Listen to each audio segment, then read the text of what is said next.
Ladies and gentlemen, oh my god, I'm so excited that Pogchamps 2 Finals is finally here. Make sure that you guys do subscribe so you never miss chess content. And now let's dive into the finals.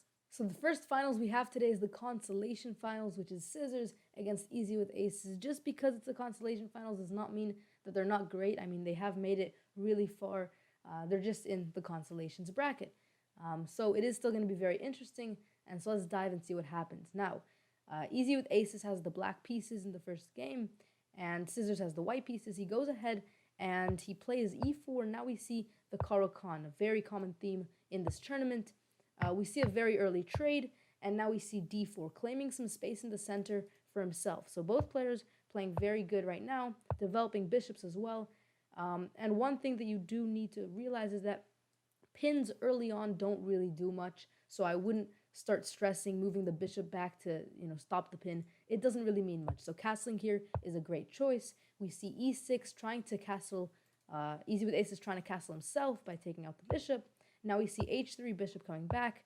Now we see the bishop getting developed, the other bishop. We see a trade of bishops, and now knight to d2, knight getting out, and there is already a tactic. So if say a3 is played, you can take here because of the pin. So this is when the pin starts to become a little bit more important, which is why it's really good that Cizzorz decides to go ahead and play c3, just simply defending the pawn. We see castling by black, and now g4. It's a very aggressive move, and I think in this case it's called for because you want to start attacking here. Both players have castled, so although it could weaken your structure, especially in such an important game, you want to be the person who's aggressive. So I think g4 is completely fine. You could have also, first maybe gone the other rook into the game, but I think g4 is not the worst move here. We see Easywithaces actually going ahead and doing something that I like to do, which is whenever this is played, taking with the knight, because usually there is going to be a knight, and so you only lose one point of material. You maintain a pin, and now look at how open the king seems. Right, so it seems very good for black in this position, down a little bit of material, but a lot of possibilities to attack by bringing a rook in, and it's going to be a very big attack for black now. So that's exactly what we see, and now we go ahead and we see the bishop tearing open this defense. One thing that I did want to talk about is in this position, rather than bringing that back the bishop and stopping this pin, you have a very nice tactic, which is taking over here, and the idea is to move the knight out with check. Whenever there's a pin, it can work for both players. So if you manage to move the piece that is pinned and you get tempo from it, so for example here it comes with check, then you obviously can then take the piece that your opponent has that was pinning your piece. So that is something that you should look for in pins, but instead we just see this move very solid, just stopping the pin. Now we see e5, a little bit too aggressive, because now black is essentially saying, let's trade a little bit, right? We can trade pawns, we can trade knights, we can trade bishops, and you don't want to do that because in this position you want to start attacking. So I would recommend instead to attack, but we see a lot of trades happening, and this is a very critical position because you need to notice that when the rook comes to e8, you want to think what changed. Well, now the rooks and the queen are aligned, so you definitely need to notice this pin and notice that moves like f6 are very much possible, and they'll actually lose you a piece. So you want to move your queen out to the side somewhere. Instead, that doesn't happen. So already Easywithaces takes that nice pin, takes that material. You do have a chance to get a pawn for it. So for example, moving the knight here, hitting the other queen, they can take, but then you at least get a pawn. So that's probably the best move, but I mean, there isn't really a great move here. Instead, we see rook e1, getting another piece on this file, but you definitely want to see that pin before it affects you. Now we see some material loss. The queen gives a check to the king.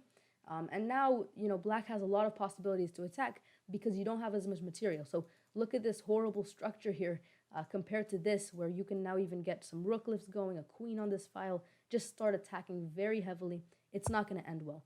We see the queen moving, already blundering a knight here. We do see one idea here, which is check, and the king moves to h8. You don't want to move here because obviously you want to get this rook lift, but you don't want to move here because now you do give that possibility of later in the game, even if you have a lot more material, you do give that possibility of a back rank mate because now these pawns are blocking the king. So if you manage to get a piece in there when there's no piece defending, that could be very bad for black. So both options weren't great, but we do see the better option. Now again, if the king wasn't here, you couldn't do the rook lift, but we see the rook lift adding pressure, the king moves, and we just see a lot of attacking possibilities.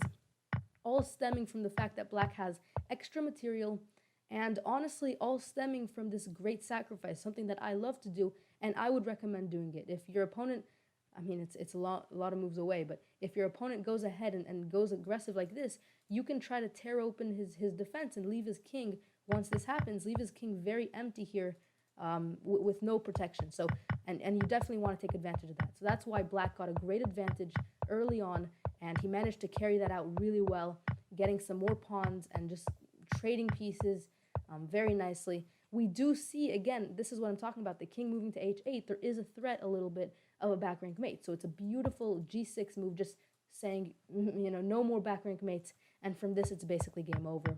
We see a forced trade and now a promotion. Of course, there could be, you know, still stalemate. In fact, in this position, if black took the pawn, a move that seems very intuitive, then obviously this is stalemate. So there were possibilities, but generally speaking, you have a lot of time on the clock. Just take your time. You can do as many moves as you want. There's no, you know, pressure. Just find the mate, and that's how the first game ends. Let's go on to game 2. So game 2, this time Easywithaces has the white pieces, and remember, all he needs is a draw. He starts with d4, c4, the queen's gambit declined, and when the knight comes out here, there's a very fantastic plan where you take, and then after take, you can get a full central with tempo, which is exactly what he played. So fantastic start. We see both knights get developed. Really good start up until this point, and then he blunders his queen.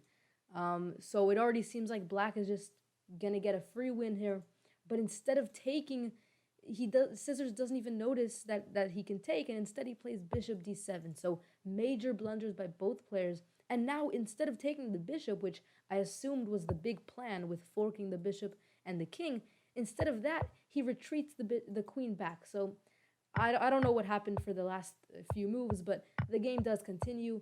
We see the knights getting developed. Both players finally castle after a couple of moves here, actually right now.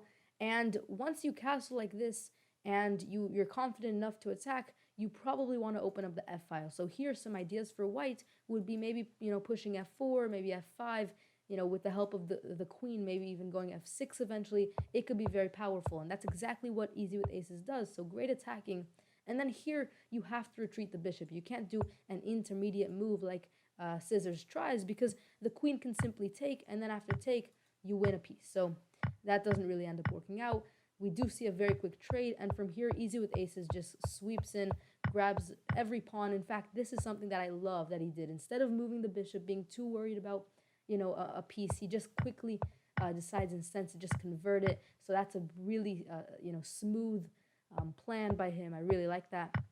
He ends up just taking all pieces. I mean, you probably get the gist of it. And there's no even real hope for Cizzorz, because even a stalemate is a draw, meaning even a stalemate, Easywithaces would win. So it is really sad. We see actually a lot of extra moves until finally, in this position, Cizzorz does go and resign. So pretty sad, you know, final game for Cizzorz, but overall he played really well, and I think overall this was a really fun match to watch. Hopefully you guys did enjoy. Make sure you guys do subscribe for more chess content. Thank you all so much, and peace out.